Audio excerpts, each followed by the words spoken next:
ما خلي بالك انت لما تتذبح انا هعمل عليك فته، ومش اي فته. عشان تعملي فته العيد انا مش عايزك تعمليها زي كل سنه، وعايزك تعمليها السنه دي على طريقتي. طبق فته تتحدي بيه المنطقه كلها. شويه فته مصري واخدين الشعار المصري بالطشه والثوم، وفي كام تركايه هقول لك عليهم.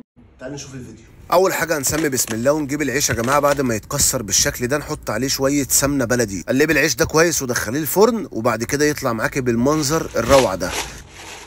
والفته ما تبقاش فته مصري من غير الطشه بتاعتها. تعالوا نخش مع بعض على الطشه العظمه بتاعتنا. نطحن شويه توم مع شويه زيت، وبعد كده حله او طاسه على النار بننزل بمعلقتين زيت ومعلقتين توم، معلقتين من الكزبره، وبعد كده بنزل بالخل والطماطم. وسمعني يا باشا المزيكا. هنزل كمان بمعلقتين من الصلصه البوريه، واول ما تتسبك معايا وتوصل للدرجه اللي انتوا شايفينها ديت، بصوا العظمه يا جماعه.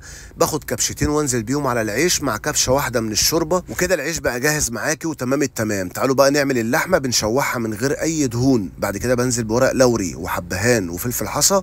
بنزل كمان بلومي وبصل وطماطم.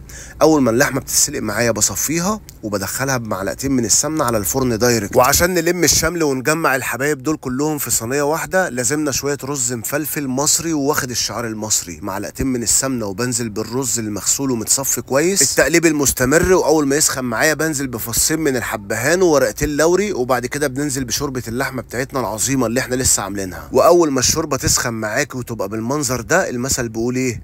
اتقل على الرز لحد ما يستوي. توطي النار وتغطي الحله عشان تاكلي احلى رز في المجره كلها. تعالوا بقى نغرف طبق الفته بتاع العيد الكبير. اهو شايفه المنظر اهو كده اهو كده. هناخد بقى العيش الكريسبي بتاعنا هنا في جنب كده اهو، ونمسك اللحمه بتاعتنا القمر هنا بالمنظر ده. يا مزاجه ما شاء الله. احط برضو ايه صف عيش كده. شوفي لي بقى الجمال. طبق فته بيتكلم مصري. انزلي بشويه صوص طماطم كده على العيش. يا سلام على العظمه والجمال.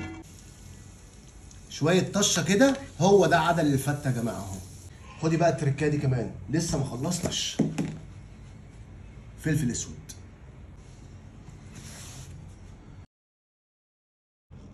بص المنظر. شويه فته معمولين بحب وغرام. الف هنا وشيف عليكم. ما تنسوش تعملوا لايك وشير لان ده بيدعمني جدا، وكمان تكتبوا لنا كومنتات واقتراحاتكم لان طلباتكم بالنسبه لي اوامر. كمان حابب افكركم اللي يقدر يعمل حاجه الايام دي كلها خير وبركه، حتى لو هتطلع وجبه واحده يوم وقفه عرفات، صدقني بتكون عند ربنا حاجه كبيره قوي. ما شاء الله عملنا كميه محترمه من الفته، وعملنا وجبات هوريها لكم في فيديو تاني عشان يكون تحفيزي. فيا رب هي منك واليك فتقبلها مننا، ويا رب يتقبل مننا ومنكم، ويعود علينا وعليكم الايام بخير. اشوفكم ان شاء الله في وصفه جديده، والاهم من كل ده وتسيبكم في حفظ الله. سلام عليكم.